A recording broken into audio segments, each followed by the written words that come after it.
Good evening, everyone. Kylie, I feel like when we chatted yesterday ahead of this talk, I said there are two things that I love, yapping and you.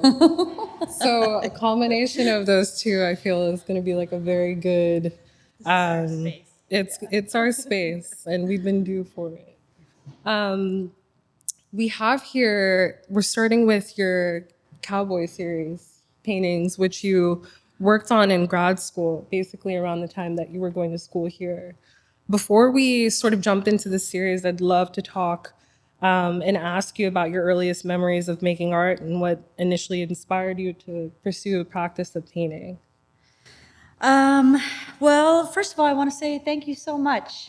Peter has a severed Achilles tendon and still came up here and, came into the city for this. And I just can't thank you enough. And yeah, I went to school here, and because of teachers like Peter, I got to like literally come down and paint in this cast hall because my paintings didn't fit.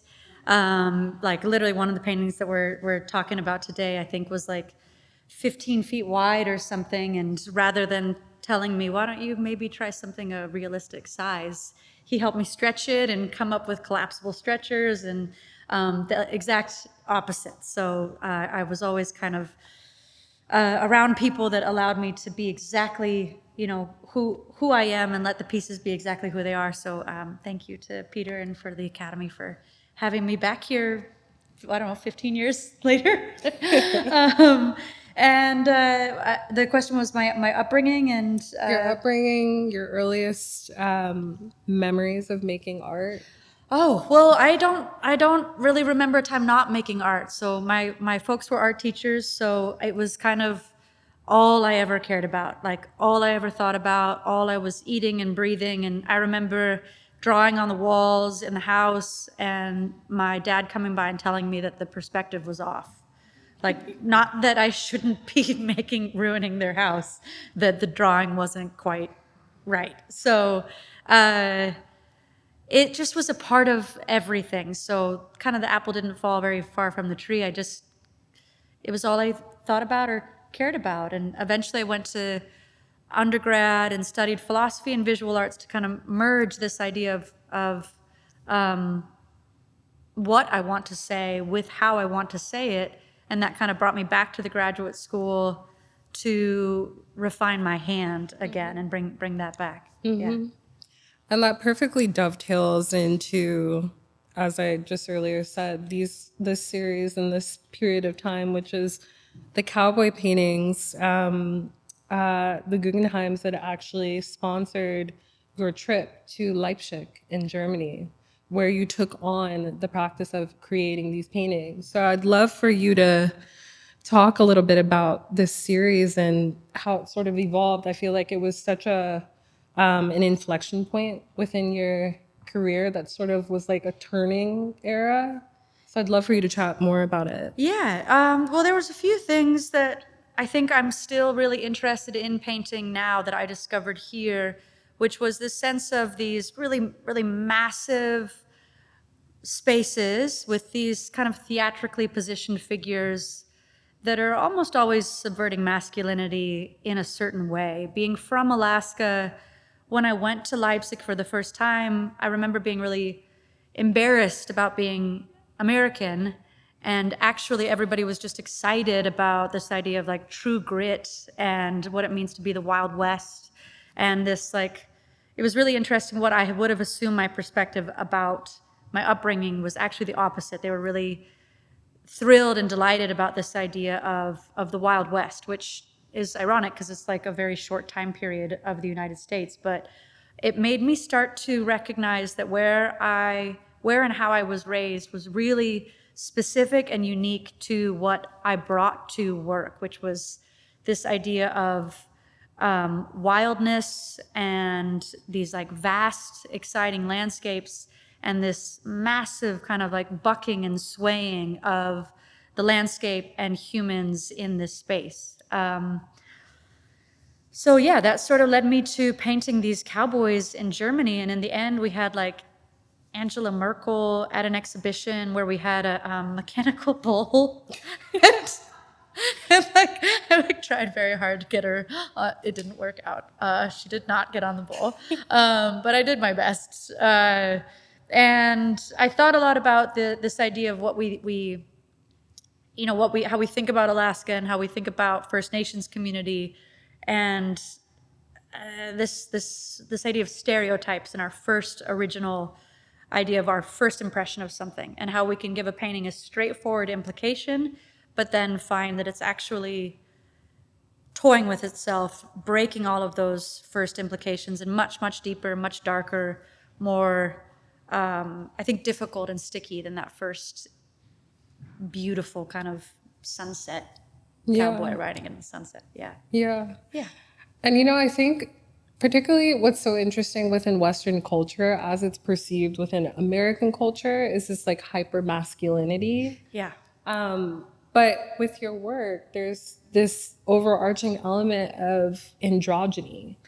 So I'd love to discuss how, you navigated that in terms of really focusing on this like iconography that's so heavily embedded within American culture, but is so male driven, Yeah. Well, I think a lot of it's just like, it's so common now. I think for everybody under a certain age, the idea of gender is like really dead. But 15 years ago, it was still really taboo, and it was something that everyone in my bubble was already tired of. But in the world, it was still like extremely radical to make queer or androgynous work. And it wasn't, we hadn't had any of those movements yet. So this idea of what is queer figuration, is still so young in like the history of art. And so it didn't come from a political standpoint. It came from really who I was and how I was raised, which was, I would come to the academy and then I would go back and commercial fish every summer with like the strongest, craziest people in the world. And then I would come back, and this idea of what is like masculine, wild painters was like, this is nothing in comparison to the craziness of like literally any day up there of just trying to stay alive. So it also became really clear to me that the idea of where we imply a story is based on a gender assumption. So if I can sort of break that down, then I can really allow the viewers to participate in a much more open and more meaningful way if I can shake up a little bit what our assumptions are. Yeah. Yeah. Leading off of that point, that was a particular period within your practice that was hyper representational. Mm-hmm. But within your work, there's always been this constant pendulum between abstraction and figuration. And it's always sort of like, I feel like whenever we've found like a very niche point, it's been right when it's set in between, which I feel leads us up to the point that we met. Yeah. I'd love to ask you, what do you remember about our first meeting and what drew you to work with me? Well, I mean, God, it was a weird time. That's not actually very dissimilar to literally this week. It was really right at the end of COVID. There was so much unrest and frustration, and it was palpable in so many different ways. And there was also this like sparking happening everywhere. There was movements kind of popping up. There was this weird pruning of the art world, but it was also similar to one right after I graduated. There was this like trimming down of the art world, and then an expansion, and then a trimming down and an expansion. So when we met, it was the first time that I got to see art in real life after like 3 years of like Zoom drawing sessions with people just trying to connect, and like everybody like hoarding toilet paper, and like it was so weird. Remember, Good like it was so times. strange. And so I got to see there was a specific exhibition, but then the main one was the show that you curated, which was the Black Femme exhibition at Canada. And that was like, it was so titillating and so exciting to see work in real life again, that I remember like being, it reminded me like the first time that I had cried in front of paintings. Like I felt raw and open, and it was just so heartwarming to see what New York was like at that time, when people were really, the people that were here cared so much about this art community. And so to meet in that time when I think we were really, I mean, I'm always tender, but we were like really tender. Yeah, no, So, it's true. yeah, it was beautiful. It was beautiful. I always like to, I think one of my favorite things about you, apart from being such a brilliant painter and mind, and I truly do mean that, although I am biased, is how humble you are as a person. One of my favorite stories that I like to talk about in terms of meeting you was when you came to the gallery. You really just wanted to know about the artists. You didn't talk or say anything about you particularly being a painter. Well, We those were exchanged really good paintings. memes Yes, yeah. for a couple of months on Instagram. I just thought you were really, really funny, and I wanted to get to know you more. It wasn't until I think maybe like 4 or 5 months after we met that you were like, I'm having a show. Oh, yeah.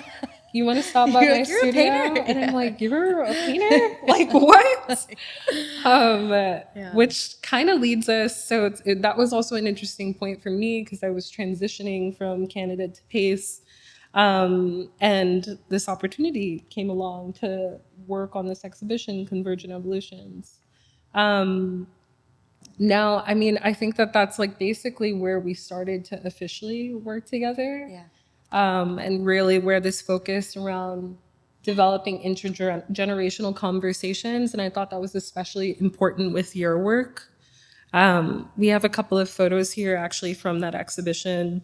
One of Kylie's paintings here from 2021, along with RJ Messinio's painting as well, which is a Canada artist who also shared a floor with you at 1717 Trotman. You were just down the road from each other, but never really got an opportunity to meet. Yeah. But had such a symbiosis within your practice. But I'd also love to ask you, in terms of our collaboration, how it shaped your approach to your practice and influenced your journey. I mean, there's been so many ways, but like looking at this piece with RJ, you had mentioned like this kind of ebb and flow of like quantities of information and representation, and then it kind of opening back up. And I think that that's something that the Academy in particular really helps students with, which is you get so many tools that to then see people improvise with such finely honed tools is really exciting.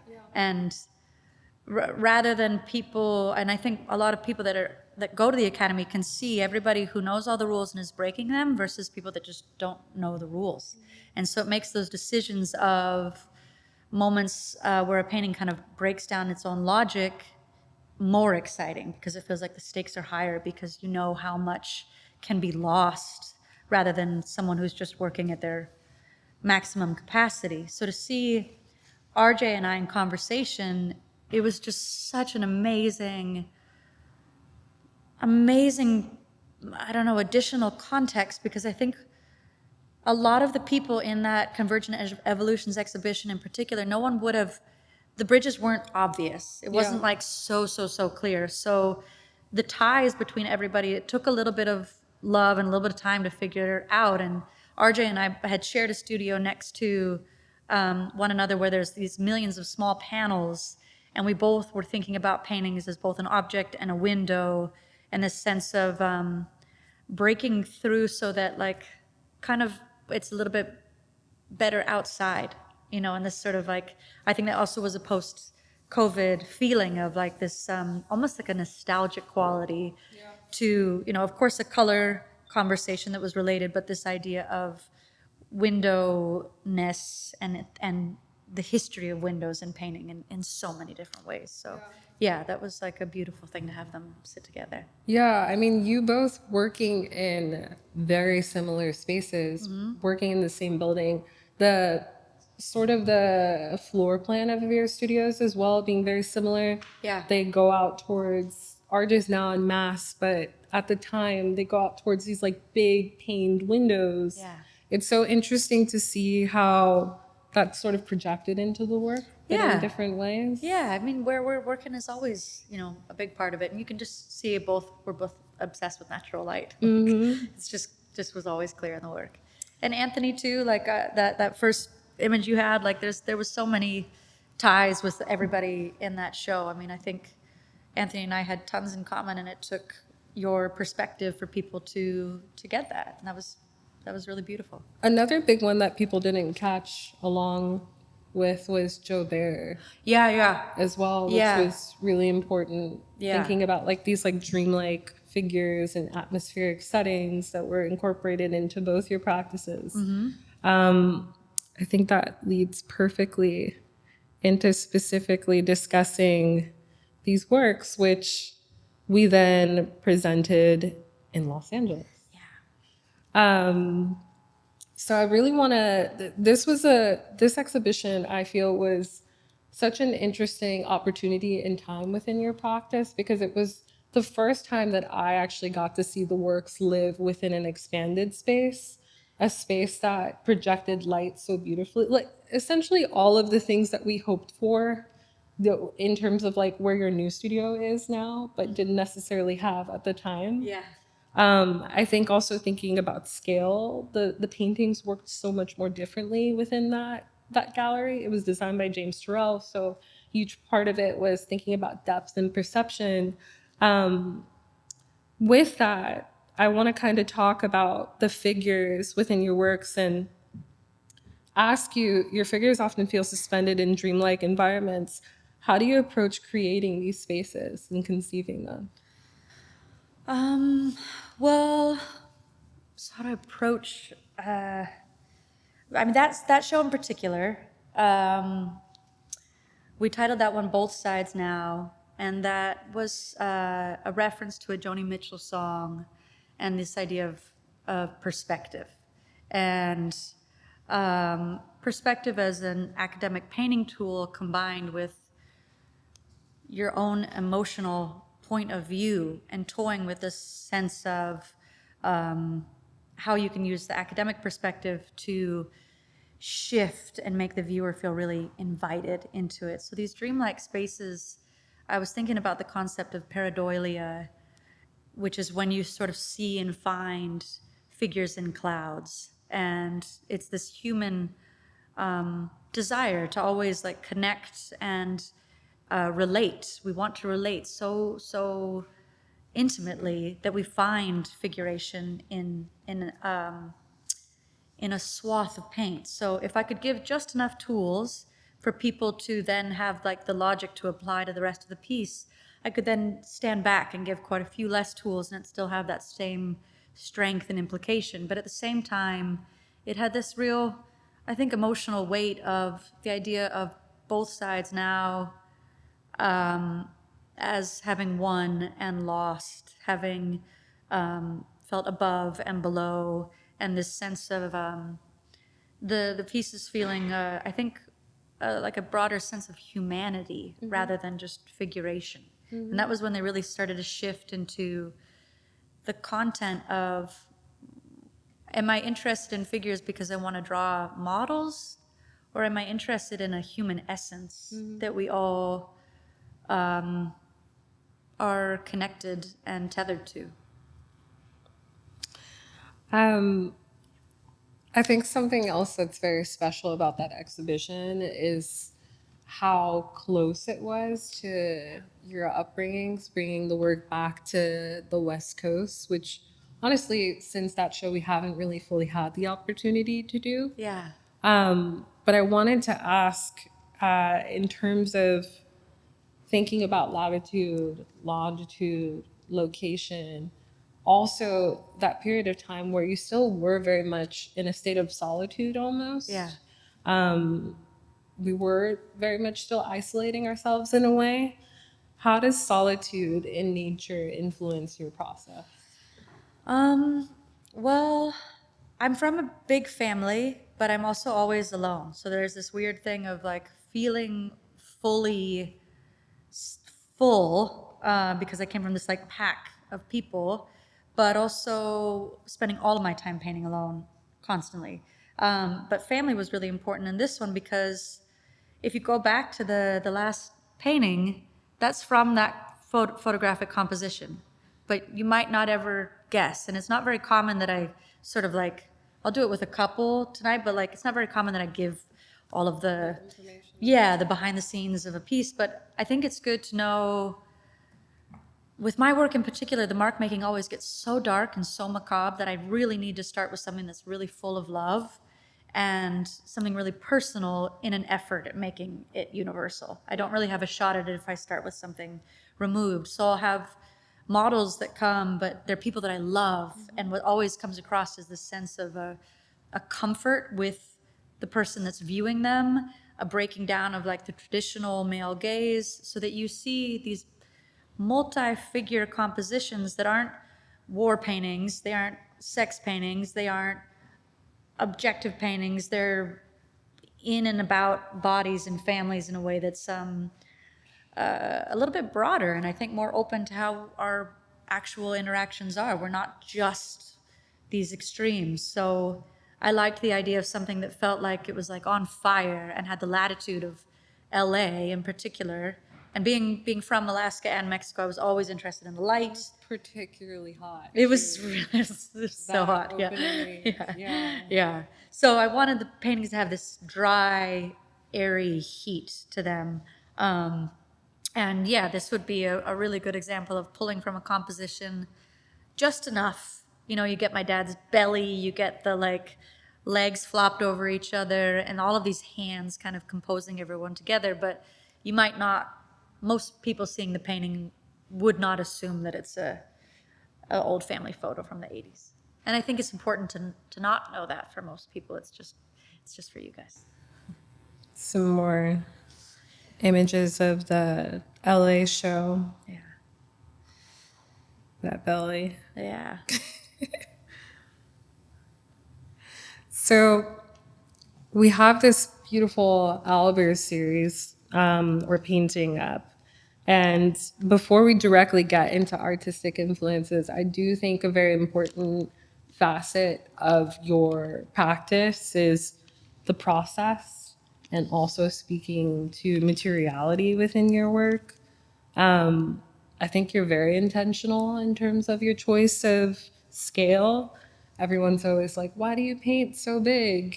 Why do you paint so big? And I think you particularly talking about the process within the studio is really important to that conversation.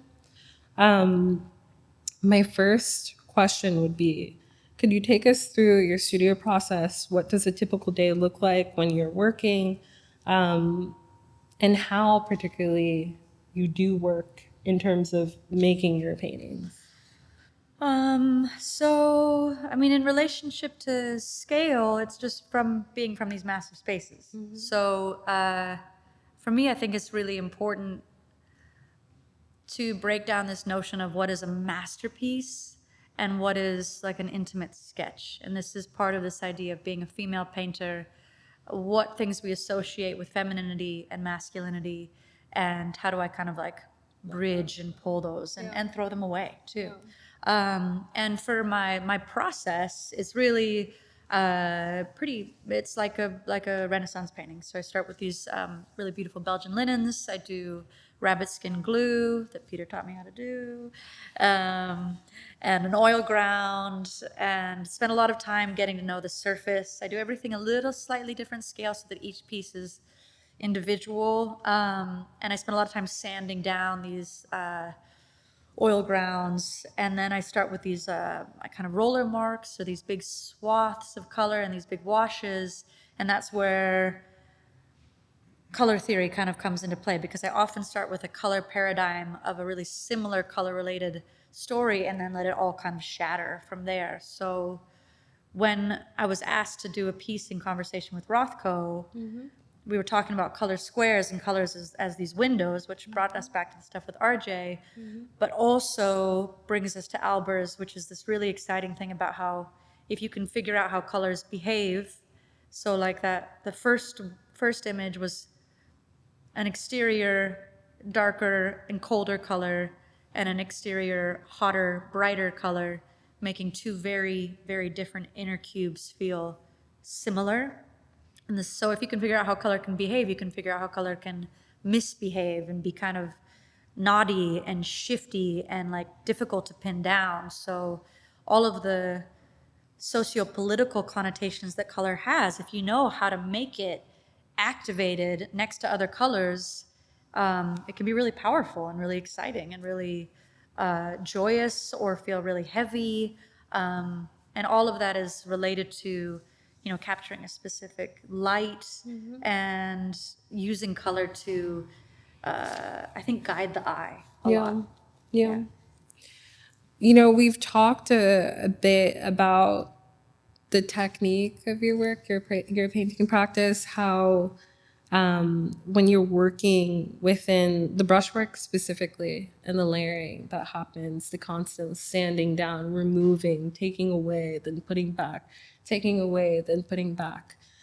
How do you know when it's ready? Well, I was actually talking to a lot of students about this today, which was they were all about like 80% done with a piece, and they got really nervous and they got really, really anxious. And for me, I need a piece to feel brave all the way through, every hit all the way through. So I will literally like throw it down on the ground and pour white over sections, to literally go back to white so I can get those really reflective and open zones again. And so sometimes I have to kind of just cross the line a little bit, over articulate, and then know that that skeleton's in there, and then be able to step back and figure out what the piece actually needs. And that, I think, helps me find its finished space. Yeah. It's also about, when you're painting this, you're constantly asking this question of what could be versus what is. So there's constant regret the instant that you put down a mark, because you've opened doors and closed doors at the same time. So when you've fulfilled everything that it could be and eliminated all of the regret, that might be the sweet spot. I know that this may be a silly question, but I do want to ask how your emotional and physical state factors into the work.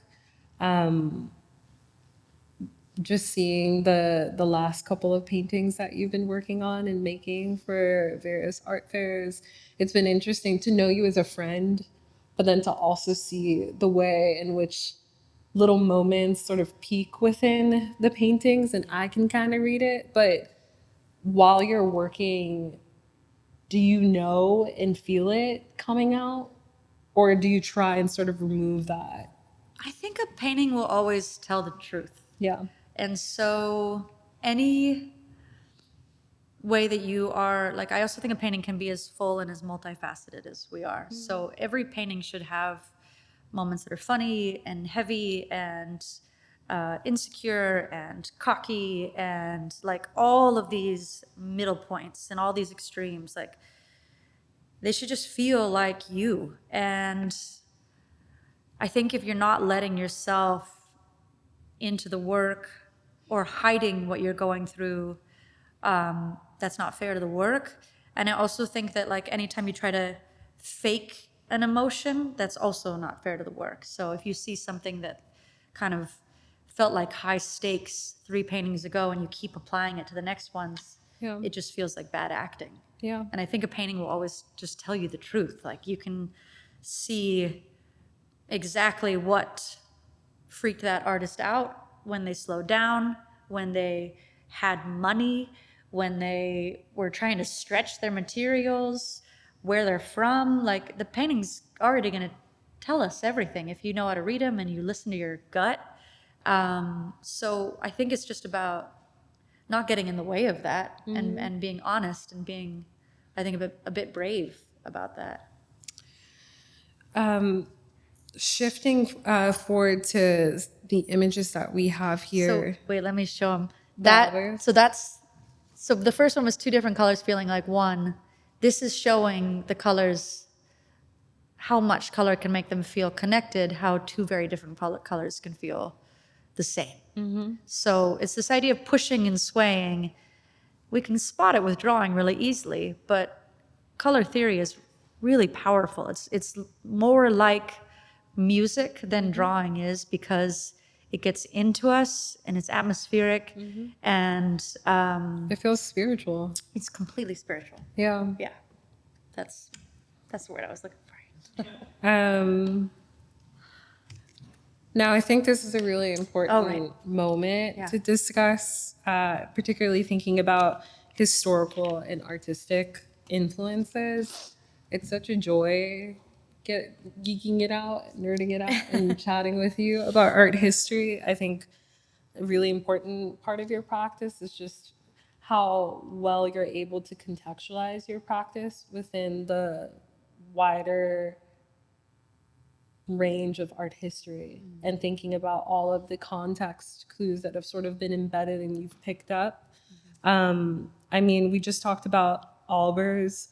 I've also found a lot of connections between you and Pierre Bonnard, Villard, Monk, and then of course Rothko. But pulling these references as well, which Ted was so astute to connect. I'd love for you to discuss which artists or movements do you feel most connected to, and in what ways?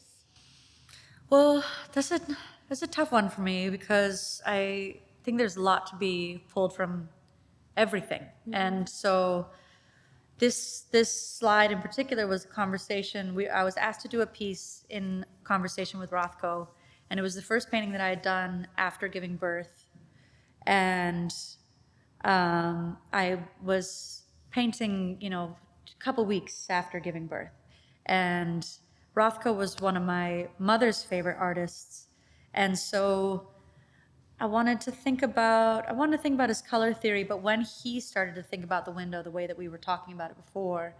And so I wanted to play with early Rothko, and Rothko at his most figurative, when he was in conversation with Vermeer at his most allegorical.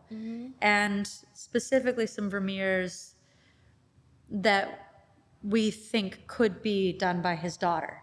So, And this is a very recent discovery, right? well, it's been more validated more recently. Yeah, but it was discovered a long time ago, but I think some museums in Europe tried to keep it under the rug as long as they could. But so that it's really exciting, because Vermeer had like 5,000 daughters or something, and they all modeled for him. And one of them was named Maria, and she was only 16 or 17, and they've attributed a couple of the works on wood to being by her.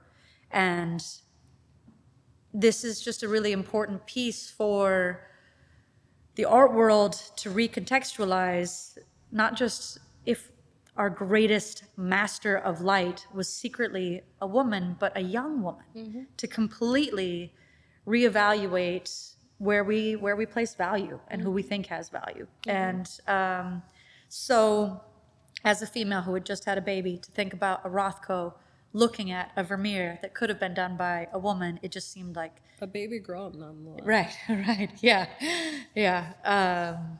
which is a trip. So I wanted to think about that seated Rücken figure, basically what Vermeer was himself.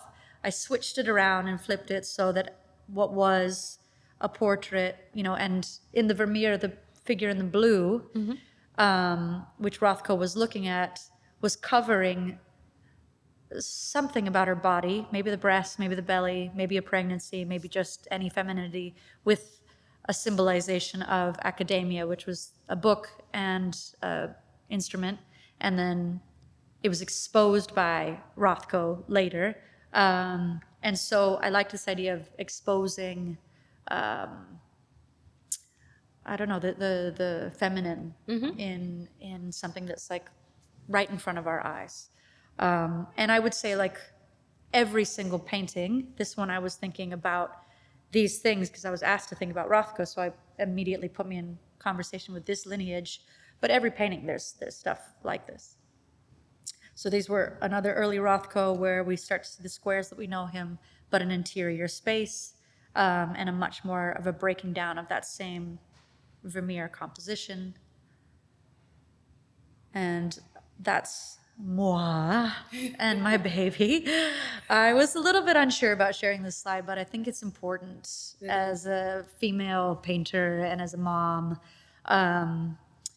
because it was the same sort of flipping of the same composition of Vermeer himself, turning it around, presenting an unabashed, really intimate, really quiet, really private space in conversation with what we would assume is the opposite of that. So the final composition, you kind of get all of those references together. You get the early Albers, you get the Vermeer, what you kind of just loosely see, all that's left, what was washed away and taken out from this Montserrat orange. And Montserrat is, a lot of the painters here know it from Williamsburg Montserrat, the color, but it comes from the Lady Montserrat of Catalonia, which is another Virgin Mary, basically. So the color form was playing with Rothko's conversation between these pinks and greens, and all that's left over is kind of my general implication of either a mountain or a body. You get a foot kind of thrashing around on the bottom. So this sort of shows where photography, photographic references, and painting references all kind of fold together in one piece. I was gonna ask you how your relationship with color helps you evoke spirit and perspective, but I feel like you just answered that perfectly. I think this is actually the perfect opportunity to shift into discussions around or themes of motherhood and also creative collaborations. You were very pregnant during your collaboration with the New York City Ballet. Which was, I mean, thinking historically about those collaborations and how they've been navigated. And I also want to credit someone in the room. I don't know where you are, Tristan, but he was able to bring that amazing collaboration into fruition. We think about, your predecessors who have worked within that space, Alexander Calder, Marcel Zama. But what I thought was very interesting about how you navigated that collaboration was how enmeshed you were within every process. Because typically it's just making and constructing the scrims. But, down to creating the costumes, down to being quite literally present within the practice sessions with the dancers. And I mean, I don't want to say you necessarily choreographed it directly yourself. I don't think we can take that credit, but I do think your presence being in the room and playing so well with Christopher, collaborating with him so closely, really heavily influenced the outcome of that collaboration. So I want to ask you two things, because during that time, as I said, you were very pregnant. And it was this duality of an experience of creating both within, but also creating on the exterior as well. So my first question is, how has becoming a mother impacted your work and your outlook on the world and your practice? And then my second question to that is, how did your experience collaborating with the New York City Ballet, how was that experience in terms of it being an influence on your practice, and this opportunity to sort of use performance as a way of translating something that was so difficult to discuss within your practice? So first part focusing on motherhood and its influence. Well, yeah, it was really interesting to be, you knew I was pregnant, and my husband knew I was pregnant, but no one else knew I was pregnant for as long as I could hide it. And we found out the day of the opening in LA.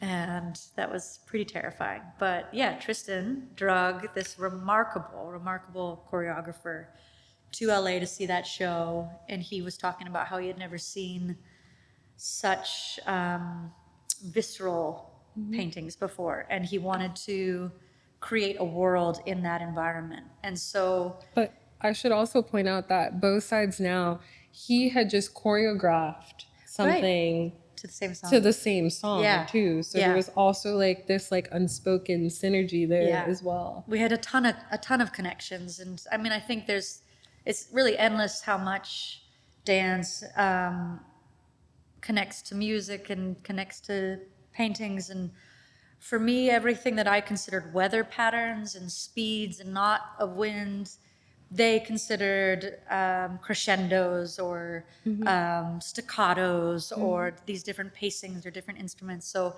it was really just a way to talk about and get into the work, so you could just be in front of it. But it took Chris's really extremely talented and open way of working so that we both wanted to make a lot of space for each other. So I tried really hard to refrain from putting in figurations so that the dancers could complete the paintings, so that they could be the final marks and swaths of color. So the costumes were really crucial in that they were these kind of slices and ribbons as they were spinning and twirling in this really tumultuous way that completed the compositions. And the paintings were also there to really fill in a world for his choreography. So I was there sketching the entire time.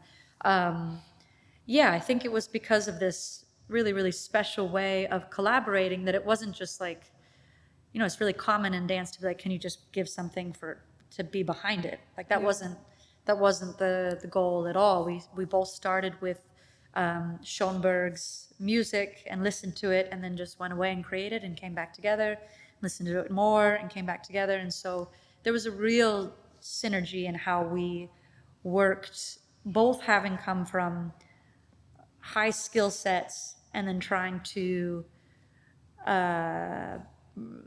create something that we had never seen before, and really try to make something as original as we could. And I think it was just a remarkable collaboration.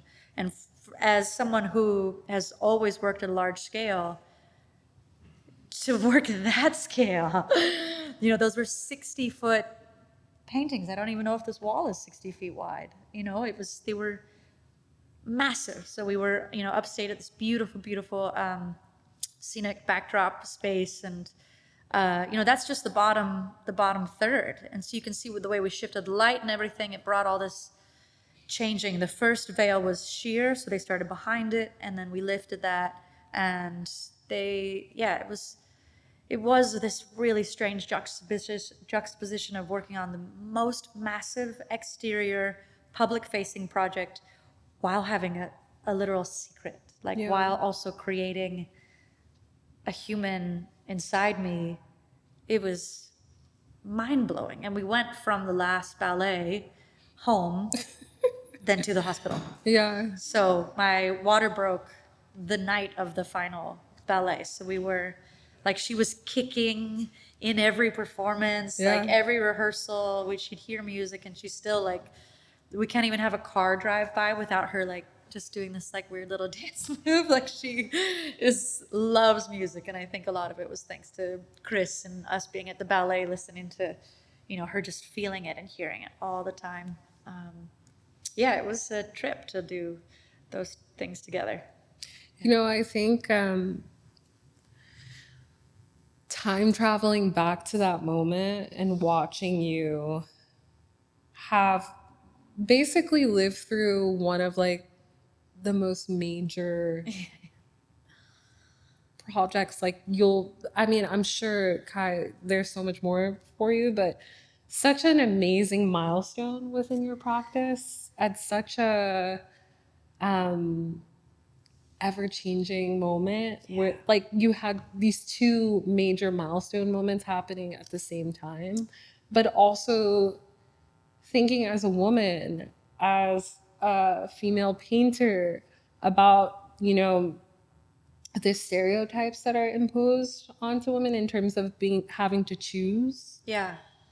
between career or motherhood. And seeing you sort of like try and navigate that to ensure that you maintain your sense of self and identity because you knew that you owed that to Quinn. I'd like for you to talk a little bit about how you mentally prepared yourself for that and pushed yourself through that, because it is a big deal, and it was hard, Yeah. but you did do it.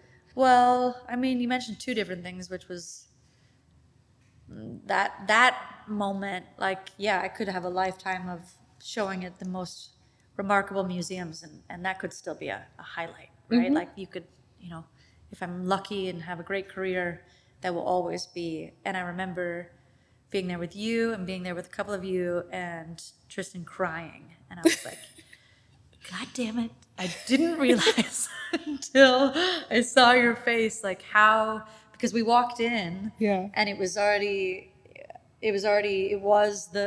curtain.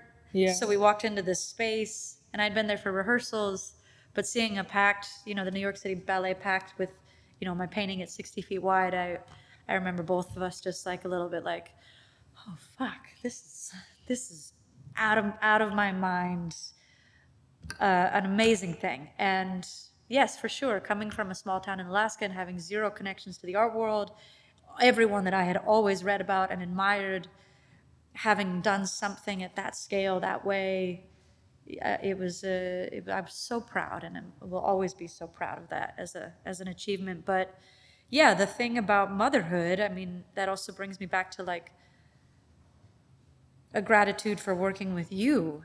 It's terrifying to be a female in the art world and a mom in the art world, and it's still there. Like, all, we just saw it again this week. Like, everything that we hoped was going away is still there. Like, Yeah. people can't get behind women. They just can't do it. So every single person that we think of as a genius in our brain, even me as a female, as a feminist, if I close my eyes, I will imagine someone who looks like Albert Einstein. Yeah. So when we're in trying to think of the great, brilliant artists, we just physically are incapable, because we've been socialized from such a young age to put everything that we value towards men. It's terrifying to be a female artist. So to have something that was unequivocally remarkable around that time,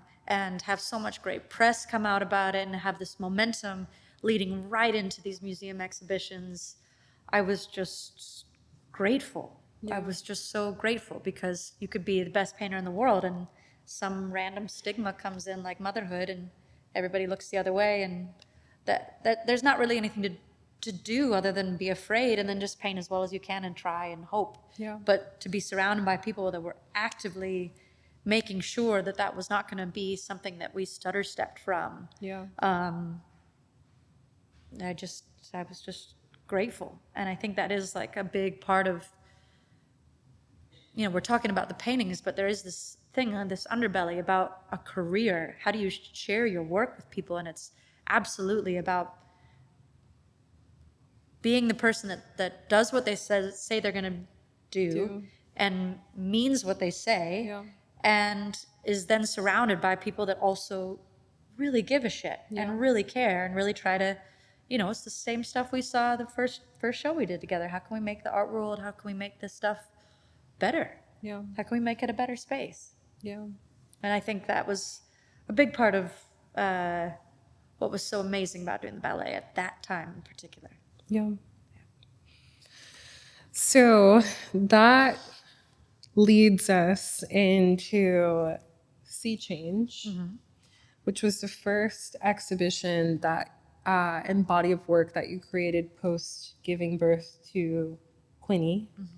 You started that body of work actually, God, only a month after giving birth to Quinn. You were sneaking into the studio a bit. Yeah.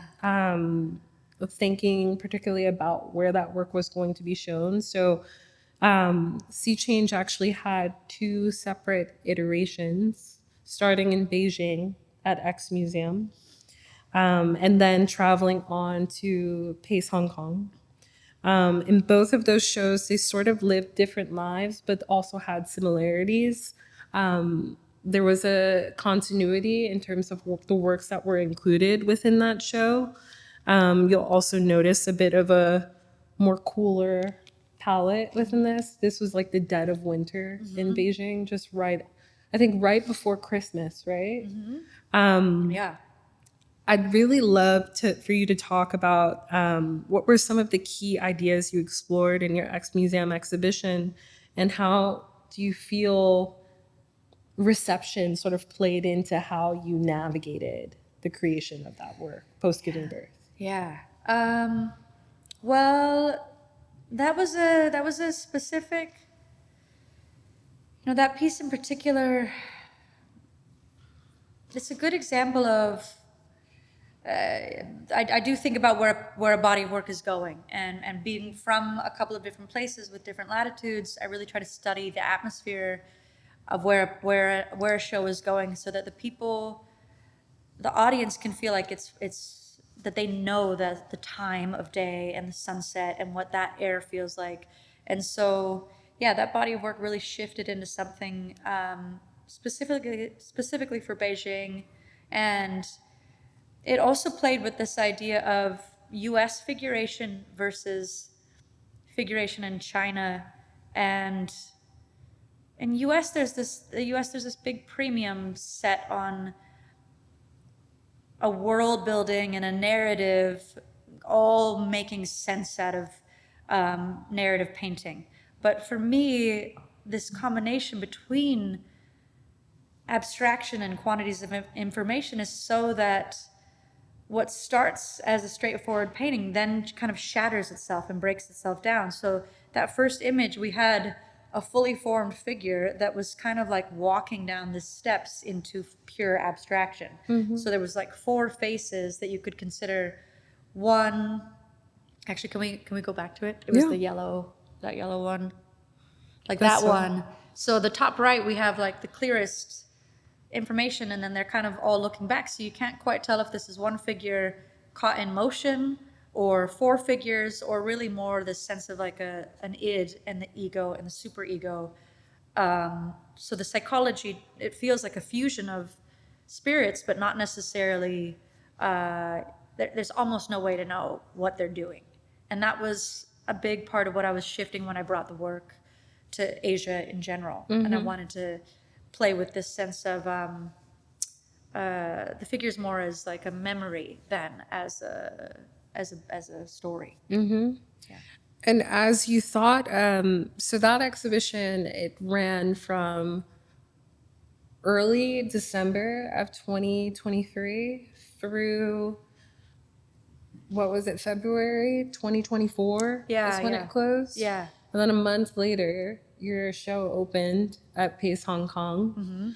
I'll shift through some of those works now, where this pretty impressive diptych Oh, thanks. was also unveiled. I'd love for you to discuss how exhibiting in Hong Kong compared to Beijing, and even fasting forward, how it sort of acted as this precursor for Seoul as well. Did you approach it differently with the cultural context in mind, you feel? Yeah, for sure. I think that Hong Kong, get like going to Hong Kong, and then we went to Japan, and then the next stuff was Seoul. It really brought me back to trying to connect with growing up in fishing towns and these cities that were right on the water. Hong Kong is just literally smashed between the ocean or the water and these mountains. So you have this sense of It's an island. yeah. So this wetness, this idea of like wetlands, and this like washing away of basically a tide bringing figures in and washing it back out. And so everything that I was working on with editing started to become about like distillation, like pouring wetness over them and then refining articulation. So that's really when it started to shift more from like the mountains into this sense of a relationship with water that I Yeah. think carried over into soul a lot. Yeah. Oh yeah. So this is the Yellow Sea, and this is something that we see in Alaska all the time, where fresh water meets ocean water, but in Seoul it's this like these mineral rich flats. So what you're seeing is basically a yellow mineral kind of like bleeding into the ocean. And there's a couple of weird pictures, but as the tide pushes back and forth, you get this like budding up ahead of these washes. So that's really what that's it. So that's just two bodies of water being moved back and forth with the tide. And I tried to think about that specifically for Jeju Island and allowing the sense of the way that they were being made to also inform what they were about. Yeah.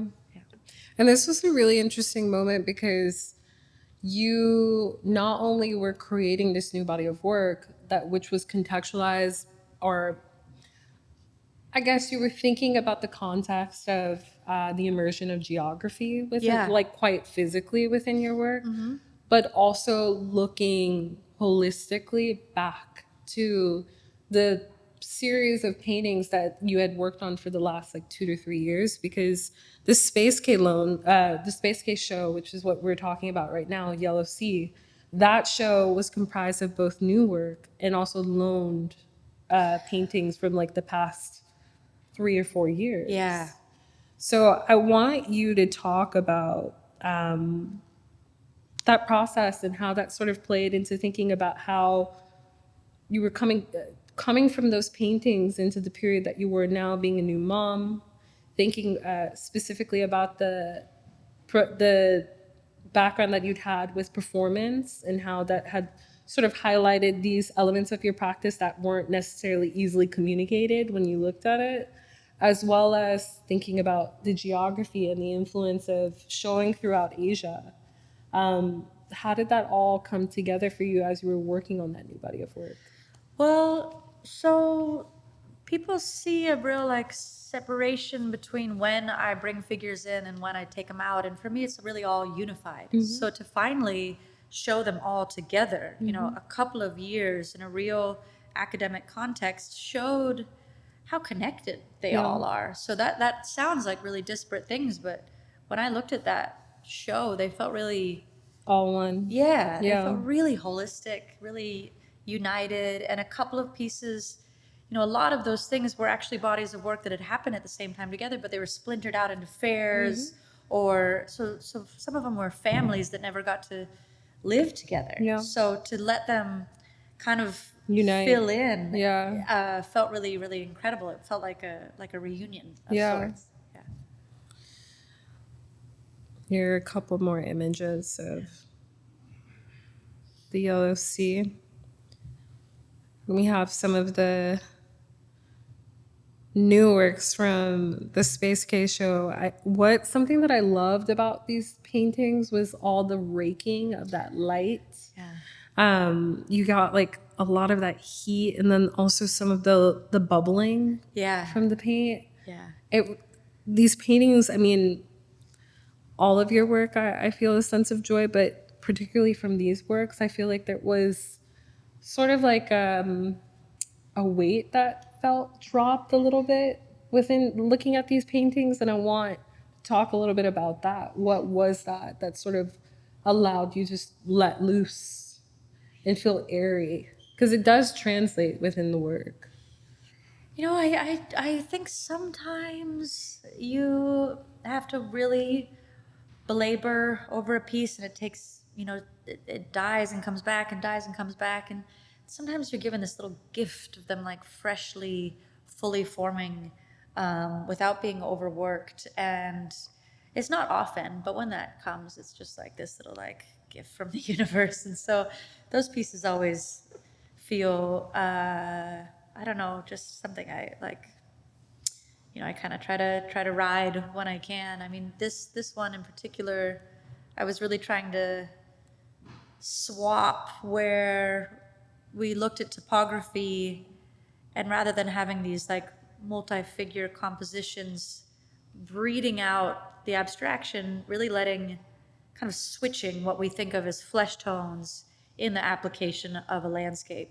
So it was really this like kind of throwing away the starting point and letting it be the opposite. So if line work implies bodies in one piece, how can I then break it down so all of the line work actually implies the musicality in the next one, and the color in the previous one implied the landscape. But in here, the color is should be flesh tones, but it really is unequivocally this like receding landscape that you can find souls in. But it really I think part of it too was this time in Korea. The people there were so open and excited about art, and the way that they looked at it was really unjaded. Yeah. And in general, I was expecting people to connect with the work because of the handling being akin to like sumi.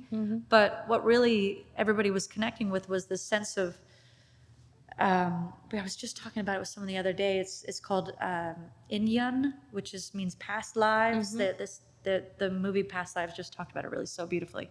But it means like your provenance, but also like fate. And so this way of talking about figures in this way of previous lives, previous spirits, so that the idea is like if you got married to someone, you had had thousands and thousands of past lives together to bring you to these moments.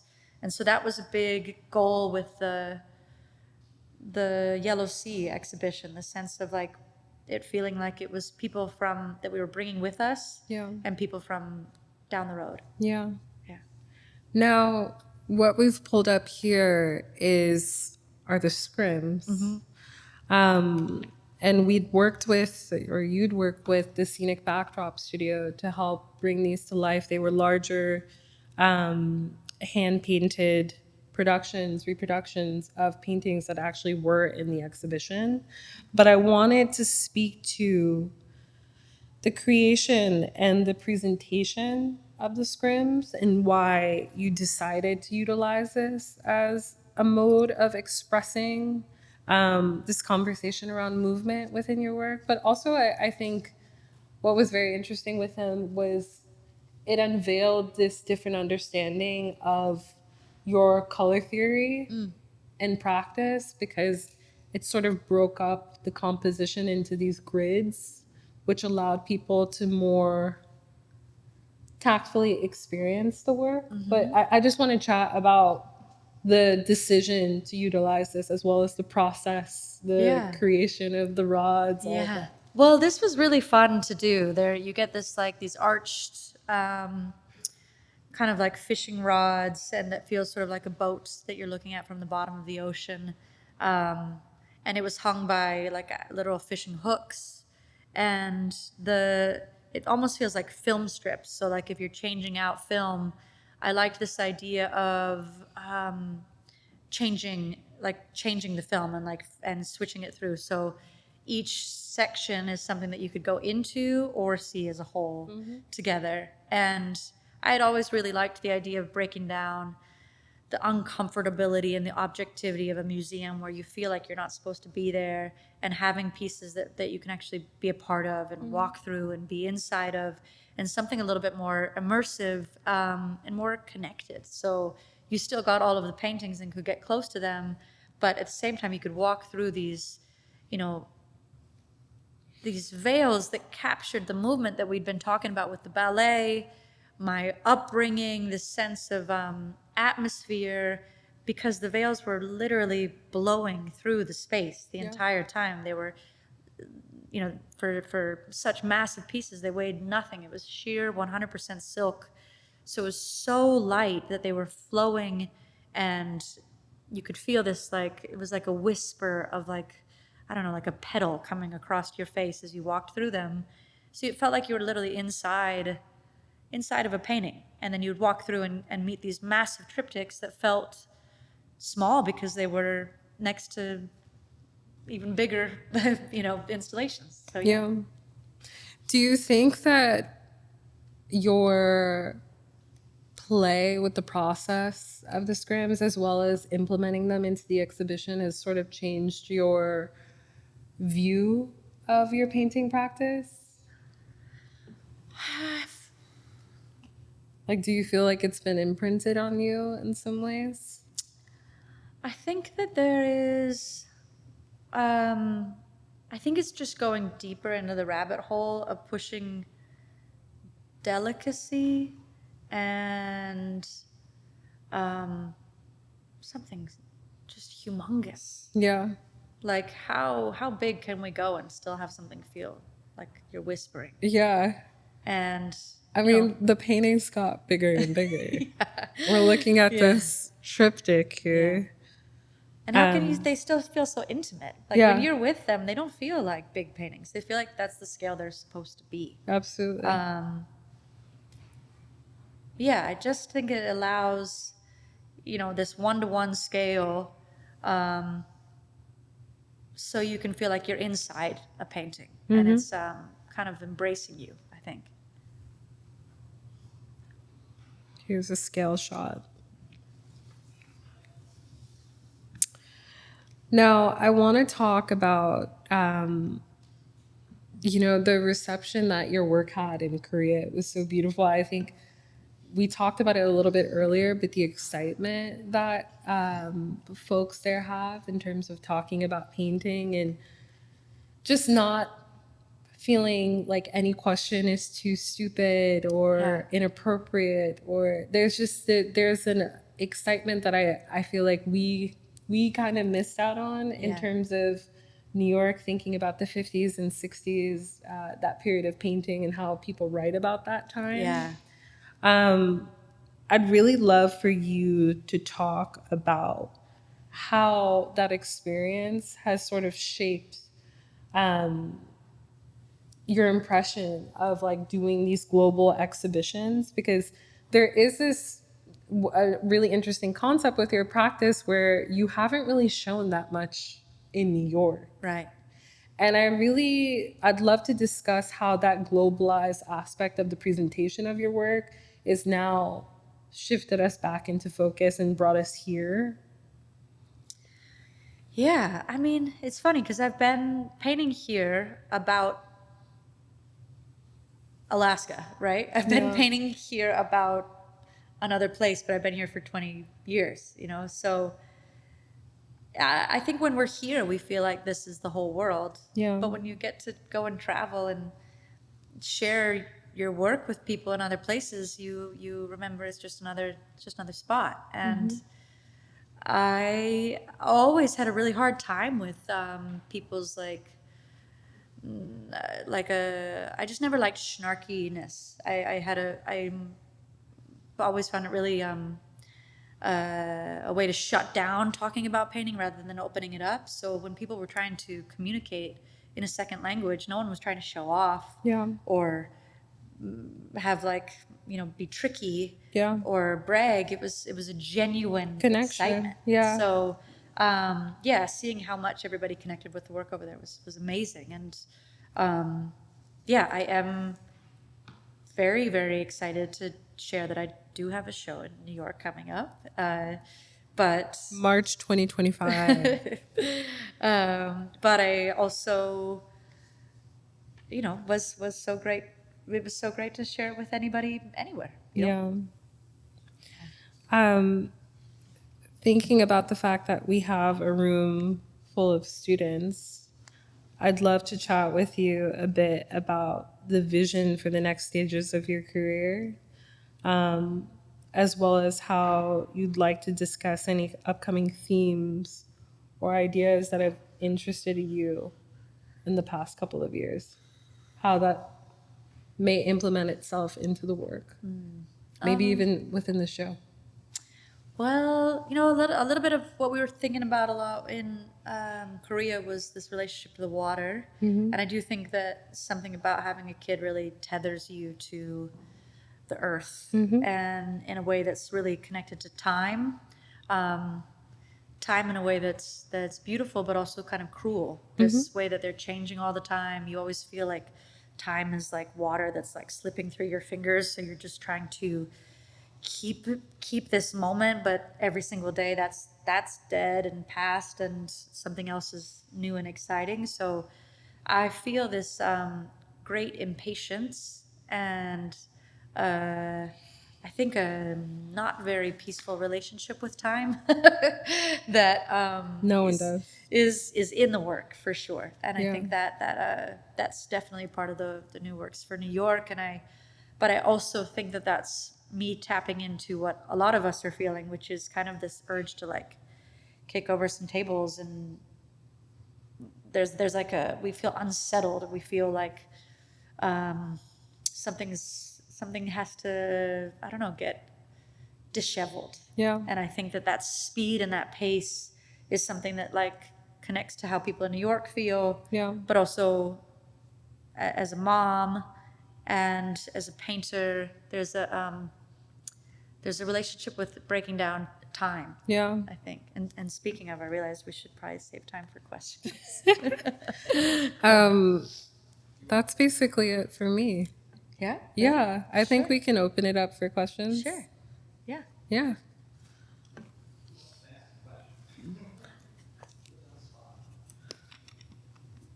There we go.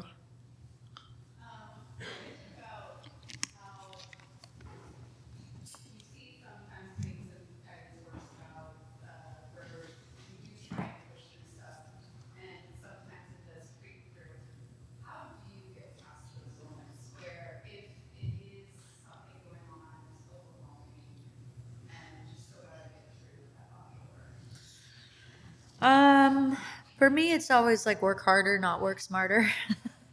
I think the solution is always just just working, because the most exciting painting isn't where you successfully brought some, for me, where you didn't successfully like bring this image into paint.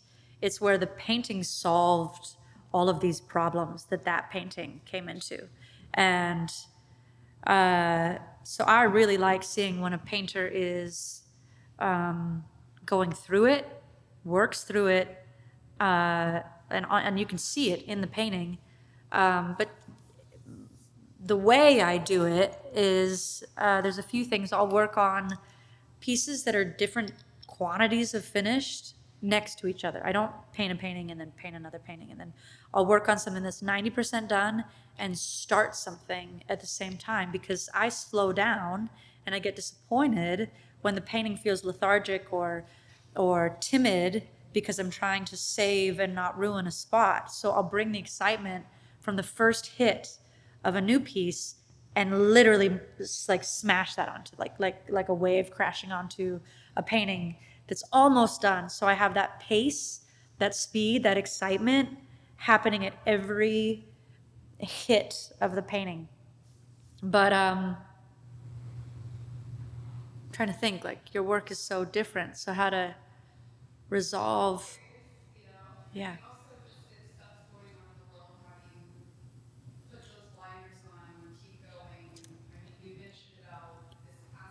Yeah. Yeah, how did we come out tonight? Like, this was a weird week to, and so that, also thank you for everybody for coming out tonight and being here. And it was weird to self-promote this week. Like, that felt weird and dumb. But if we're not gonna come together and try to make art now, then there is no real chance for people to find ways to get through the harder stuff. Yeah. It's really easy to paint when everything's good, but sometimes the best work happens when it's really awful. And that's not a silver lining to everything that's going on, but it can add value to the work. And I think that the work can, good work taps into that too. So I wouldn't be afraid of, like I think we had a piece just the other day where we were talking about where I like was really pissed about something and she Yeah. could see it in all the marks and I was really upset about it and I didn't try to like pretend it was all roses and flowers. And this was weeks ago. This wasn't this week. Um, and only Christiana would have known what that mark meant, but everyone else can feel it, and I think that that adds a lot to the work. I hope. Thanks. Yeah. Sorry, I kind of want to like follow up on that. How do you think about finished for a painting? Like, is it a feeling that it's finished, or then have you looked at an art show and seen a painting and then thought, oh, I wasn't done with that, or how do you sort of deal with that? I guess as an artist, is it like when you sort of call it quits and say that's it, that's the thing, that's done. I think like I like the conversation of like finishedness a lot. I like pushing that too. I have, tons of people I remember telling me to never use pure white or leave pure white. And I have these massive vacant holes of white in the pieces. So for me, sometimes it's when a piece is showing a full variety of vocabulary, a full variety of mark making. Sometimes that's enough. I had said it a little bit earlier, but there's something devastating about like the possibilities that close when you're making a painting. And you are really riding this line of what you can hope for it to be and this instant regret of it being less or more or different or shifting. And if you can walk that line of it becoming everything that you could hope for, which never happens, right? That's our goal, but that's never gonna, like, we'll spend our life trying for that. But also where there aren't more possibilities, where it's not, there aren't a bunch of open doors left. I think that's kind of the sweet spot. Sometimes it's overdoing it and taking it back a hair, over articulating it, and you can feel that instantly when you've killed a piece, how to bring it back, how to relax, how to not and how to just take it back to that part right before the crescendo. I think, But yeah. I do feel that there's a certain level of conviction and confidence that plays into that you sort of train yourself into. Yeah. It's not something that naturally comes to. Yeah. It takes a lot of trust in yourself. Yeah, and this might be what you were getting at with that painting in particular and the lightness of it. Sometimes I think about it as the show, right? So if every painting that you're doing is trying to show everything that you can do, then every painting has the same goal, and that's not fair to each painting. But if a full show can give a breadth of possibilities, then some paintings can be really light and fresh next to something that's had millions of deaths and lives and resurrections and phoenixes and all of that stuff in one. Sometimes that gives you the next piece. Often you work out all the problems for the painting after it in the one before it. So if you think about them as a show, that might help you find what is resolved for a piece. Whether or not they go to a show, doesn't matter. Yeah. Can you talk a little bit about color choices and how they come about? Like, I think you mentioned a little bit about VLC paintings, but I'm interested about the others as well. And also, if you can Yeah, so this was I just for me it's important to talk about I think a really big part of having a good career is relationships and how grateful I am for Christiana, but this broader conversation of trying to advocate for a lot of people. And I think that a lot of times we're set up to believe in this false scarcity that there's only a few awards or a few people will make it to these shows or just a couple of things. You're always trying to like eliminate everyone but yourself. And that's just the opposite of how it actually, or what my path has actually been. Like every advancement that I made was when I was curating exhibitions that showed people that no one would have ever guessed. And then it showed that I cared about things and thought about things in a much different way rather than just trying to be the first of the race. So this was us, like, this is an owner of a gallery holding a ladder for a painter. Like, that's crazy. This was the director at one of the biggest galleries of the world, making sure somebody's safe and secure and not worried at all, like sitting there on top of, not at the safe stair of the ladder, on top of the ladder, so I can look down and see what the piece needed that you could only see from a ladder because they were the length of this room. And so I just think that I wanted to end with that image because it shows, I think, the way that work can happen and should happen. But color is really, for me, about atmosphere. Color is about, like, really locking in. That's why we're talking about latitude and longitude, this idea of capturing what it feels like to be in a space. And therefore, if you're really lucky, the viewer will remember exactly what it was like. So if you can use color as this tool to connect people, then the mark making can be really crazy, really exciting, really radical, because they already feel anchored and they feel like they know that space. Mm-hmm. Yeah. Yeah. I'm curious to hear more about your emotional connection to your photo references, how that resonates with your work. Yeah, I think references are really important, and people are told to pretend that they, like, work in a vacuum, and that's left over from this, like, Abex conversation where people would, like, hide all their art books and act like they invented all of painting, and that's just not true. Like, this notion of an outsider artist is, they almost always, their parents were art teachers or something. Like, it's just not a part of it. So I wanted to show some of the stuff behind the veil of how references can help me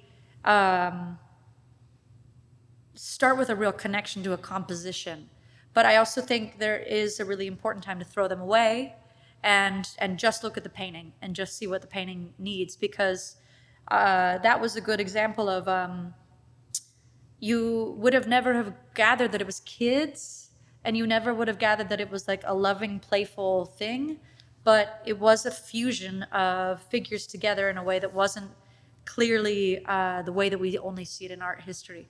So I really like the idea of using all types of references. Like, there's no limits like that. Those film strips were because my compositions are all horizontal, because I grew up loving film. Now we see everything on our phones, so we only understand really, really vertical compositions, but I only understood figures in a cinematic scape, which was so wide. So that's still the only way that I can put a figure into a space, even though it's still, like, theatrically positioned. You'd be running around doing something you weren't supposed to be doing. Someone would yell at you, you'd come together, stand for a second, and then you'd go back to doing the dumb stuff that you weren't supposed to be doing. And that's like what our age group remembers of photography, before we were afraid to, look how we are, and knew how to pose and all this stuff about growing up with images today. Like, what we knew of family photos, you maybe get them developed like months later and see a couple, and you were never even in focus anyway. So it was more just about nostalgia, I think. And fusing that with art history was just a fun way to, I don't know, take the information that I had gotten from art history and then add something really, really, really connected to me. Yeah. Yeah. Just a quick question. So a lot of your paintings have such a strong pulse, heartbeat to it, and on the notion of emotion, has there been any works where you went in with one emotion and came out of it completely different, or is it all kind of aligned with each other? I would say all of them, because you start, like, I think that every painter knows the feeling of being like, I should never paint again. I'm so bad. And then also every painter knows the feeling of, like, I might be the best painter that ever existed. Like, Like, it's silly, but you have those moments where you're like, I did it. And why am I doing this? You know, so every painting has the full spectrum. I associate color so much with emotion, so I will sometimes start with a really limited palette, and that kind of keeps everything hot or cold or dark or light, or color can kind of contain a spectrum of emotions, and especially if you keep it in a limited paradigm, I think color can really really hone that in for you. But I think most paintings that I make, I think also because I am going through like a million emotions an hour, they tend to, navigate that. And also, like, I'll use music to help medicate that. Basically, if a piece is too slow, it'll speed me up. If a piece is too fast, it'll slow me down. So I'll use music to kind of temper a piece that's going in one direction or the other, so that it can have a full spectrum of notes. Yeah. Can I ask you one last question? What is a word of advice you would give to young Kai, soon to graduate from the academy? Oh man, it's so funny because, like, advice for a young artist versus like what I would have given to myself. I I think it's all I ever wanted was to make it as an artist. Mm-hmm. So I never could enjoy, like, I always was. I felt. Um, I don't know. I felt like I got the short end of the stick until I didn't feel like I had the short end of the stick, because, like, so many people finish school and then have these great careers, and it took me over a decade, of just painting and commercial fishing or bartending or doing so many jobs. And I would see so many people that were so bad have such an easy time. And I knew that everybody was like following for the emperor's new cloak. Like, I could see it, and I didn't know how other people didn't smell smoke. Like, No. I don't know what the term is, but like, and so I had a hard time enjoying the struggle. And I think if there's a way to just, like, put in your brain that everything you could hope for will happen, whether or not it does, and just enjoy those things before it does, that might have been nice. And to, like, I think the stuff that I ended up doing later, which was, I think, to really don't think that it's someone else is going to give it to you or help you or hand anything to you. Like, you have to really be the writer and be the photographer and be the, do the installation and put together the shows. Like, you have to do every part of it. And then people will start to get excited when they see that, like, you're driving the car, and then they can get in, it's not I found that I couldn't just paint and hope that, like, it would just be discovered. Like, I had to, go out and care about other artists, and I mean, we literally met because I cared so much about that artist. Yeah. So I think, if there's a way to enjoy it and to try to curate and make exhibitions happen for one another, I think is really the thing. Yeah. Thanks. Thank you.